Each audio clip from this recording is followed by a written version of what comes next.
Report अनुसार आगामी दिन में आयरन ट्रिंगल एक घरोई कंपनी बलांगीर एक बयन शिल्प प्रतिष्ठा करने को जाउची। खबर एकक विंडो क्लियरेंस प्राधिकरण द्वारा अनुमोदित होला परे सर्वसाधारण नजर को आसिला। एथिरे कंपनी बलांगीर रे 113.5 कोटी टंका विनियोग करिवे, जहा फल रे अति कम रे 1150 लोकंक पई रोजगार सृष्टि हेबो। जिले में कपा चाष कर चाषी तथा त्रिशूर और तमिलनाडु को कपा कारखाना रे काम करने को जाउथवा युवक मानक पई यह एक प्रमुख उत्साह भाव में आसी।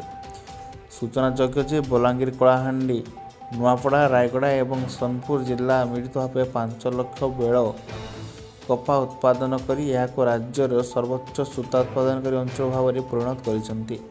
निर्वाचन रैली रे अमित शाह और प्रधानमंत्री नरेंद्र मोदी मध्य एही अंचल रे एक कटन भित्तिक शिल्प प्रतिष्ठा करिवे बोली प्रतिश्रुति देइथिले।